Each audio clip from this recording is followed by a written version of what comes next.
Voici un nouveau cas d'étude. Donc, on a un ouvrier en couple qui est non déclaré. Donc, en fait, ils sont pas cohabitants légaux.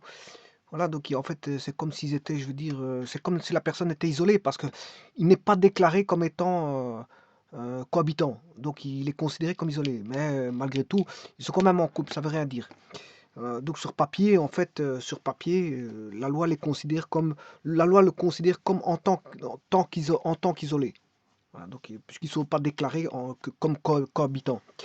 Bon, ils travaillent 95 heures, donc hum, on s'en fout le conjoint parce qu'il est considéré comme isolé, hein, même si le conjoint travaille, euh, il sera considéré comme isolé, c'est-à-dire au tarif du barème 1 pour le précompte professionnel. Voilà, euh, donc le conjoint n'a rien à voir ici, bien qu'il est en couple. Bien qu'il est en couple. Alors, donc ici on a un ouvrier en couple, non déclaré, donc il est isolé, hein. Il travaille à 95 heures à 12,55 € de l'heure. Bon, 12,55 € de l'heure, c'est un ouvrier. Le statut de travailleur est celui d'ouvrier. Il a 12,55 € de l'heure. Donc sur le mois d'octobre, le nombre d'heures de travail était le mois d'octobre, je vais compter 8 heures par jour, fois 5 jours de travail. On va compter 40 heures semaine, 40 heures fois 4, 160, mais je considérais que le mois d'octobre, il y a bien 30 jours. Euh,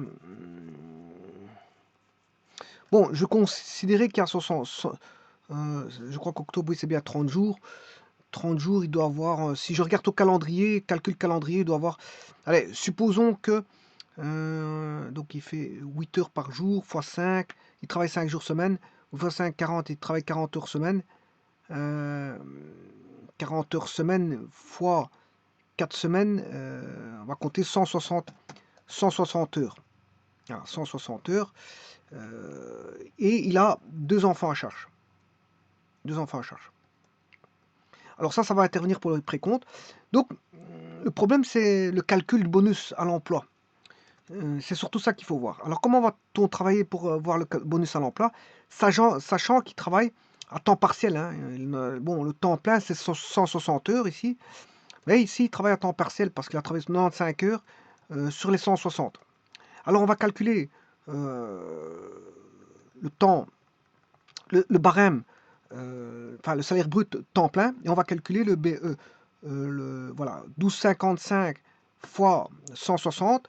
Pourquoi? Parce que bon, le temps plein c'est 160 heures, ce qui fait 2008. Donc 2008, voilà, ça c'est un salaire temps plein. Mais il n'a pas travaillé à temps plein. Alors, pour calculer, voir s'il a droit, ou comment on appelle ça. Alors, je vais travailler sur l'ancien système, hein. Euh, l'ancien système, parce qu'il y a aussi le nouveau système. Depuis, je vous l'ai déjà dit plusieurs fois, hein, 1er septembre 2021, ça c'est le calcul pour les employés, les ouvriers. Bon, il a été rehaussé par rapport à l'inflation. Bon, ben, moi je travaille par rapport à l'ancien système. L'ancien système, voici. Alors, 2008, ben, il est compris dans la fourchette 1674-2611. Donc, je vais faire 222 moins 23,70% fois le salaire brut, moins 1674 qui est voilà le salaire que voici, salaire de base. Donc je fais mes calculs par rapport au montant, bien sûr, temps plein. Mais il n'a pas travaillé à temps plein. C'est juste pour avoir le bonus à temps plein. Bonus emploi à temps plein. Alors je fais mes calculs, 222 10 moins 23,70% de 2008 moins 1674,49. Voilà, le bonus dans l'emploi à temps plein, il est de 143,6. Alors pour travailler, pour voir le bonus temps partiel, bon, tout d'abord, j'ai besoin du salaire temps partiel. Le temps partiel a travaillé 95 heures. 12,55 fois 95, ce qui fait 1192,25. Voilà. Alors, le bonus temps partiel, bien sûr, et pas temps plein. Je vais modifier ça. Le bonus temps partiel, ben, c'est 183 fois 95 divisé par 160.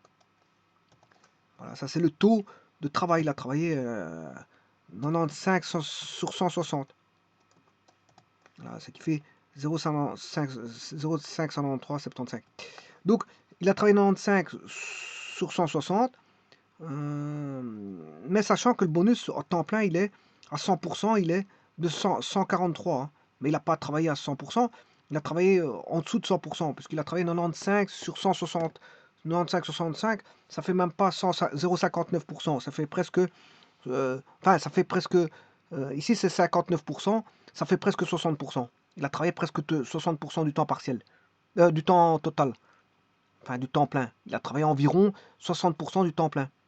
Donc 60% du temps plein fois le bonus à l'emploi à 100%, ça fait 84,94. Et c'est sur base de ça qu'il faut le calculer.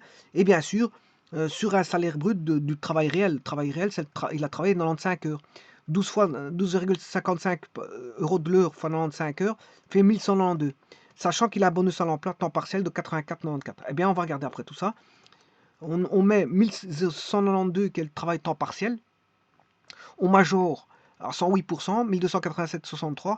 On multiplie par, bien sûr, le taux de l'ONSS qui est 13,07. On a 168,29. Alors, on a le salaire temps partiel réel moins l'essence, l'ONSS. Ben, on a 1023,96. Voilà, ça c'est le salaire calculé quand on a enlevé l'ONSS. Alors, remarquez qu'ici, je mets le bonus temps partiel que j'ai calculé, qui est un montant proportionnel au temps de travail par rapport, bien sûr, au temps plein. Il a travaillé 60% du bonus qui valait 143,06 calculé à temps plein sur 100%. Voilà, ça, c'est calculé sur 100%. Hein. Voilà, c'est un bonus calculé sur 100%, c'est-à-dire à temps plein, voilà, c'est le salaire brut à temps plein. Et si vous voulez le bonus à temps partiel, c'est comme ça qu'on le fait. On calcule par rapport au pourcentage de travail par rapport au temps plein.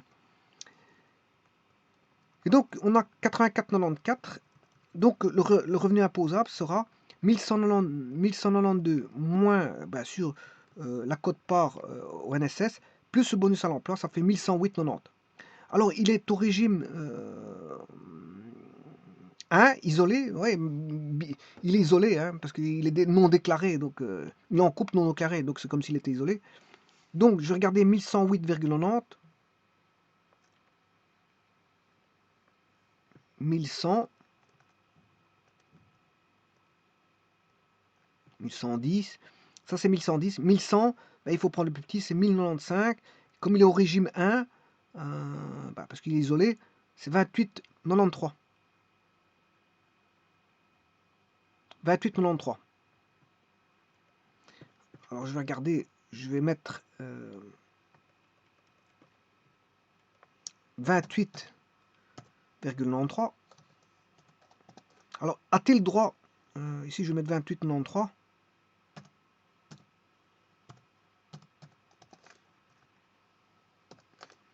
Alors, il a un enfant, enfin, je crois qu'il a 2 enfants, c'est 2 enfants qu'il a.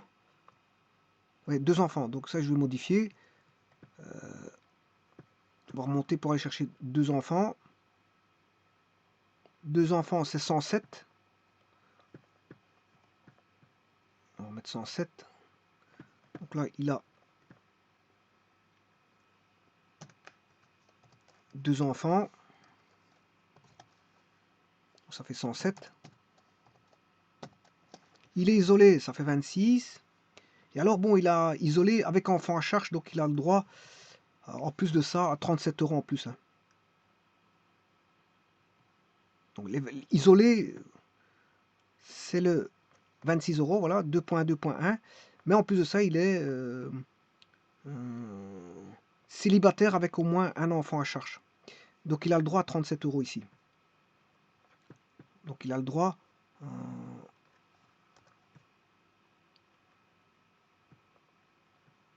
isolé avec... Il a le droit à 37 comme ceci. Alors, ce qui veut dire que là, on va calculer le montant. 107 plus 26. 107 plus 26. Et là, on va faire égal 37. Voilà. Alors maintenant, pour la réduction de précompte sur le bonus à l'emploi. Le bonus à l'emploi, je l'ai calculé, il était ici, c'est 84,94 fois 33,14%. On va retrouver égal ça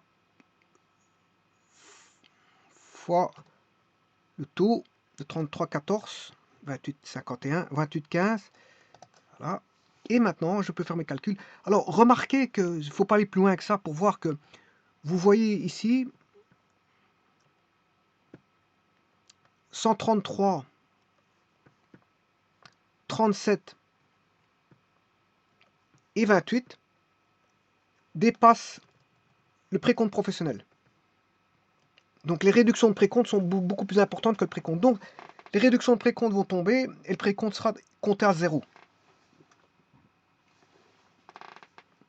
Donc ici on va mettre, ça va être, donc 1108 c'est le revenu imposable. Alors on n'aura pas de précompte, les 28, 93 ne seront pas tenus en compte, les 133 non plus. Et les 37 plus 28 qui font 65, hein, 37 plus 28 ça fait 65. Voilà. Donc là, le précompte professionnel, enfin le revenu imposable sera égal au salaire net parce qu'il n'y a pas de précompte. Il n'y a pas de précompte. Et il n'y a pas de réduction sur précompte parce qu'il n'y a pas de précompte. On a compté un précompte de 0. Donc il va toucher 1108,9 par rapport. Voilà, ça c'est le salaire temps partiel. Le salaire temps partiel, il va toucher 1108,9. Parce qu'il a travaillé que 95 heures. Voilà. Je vous remercie.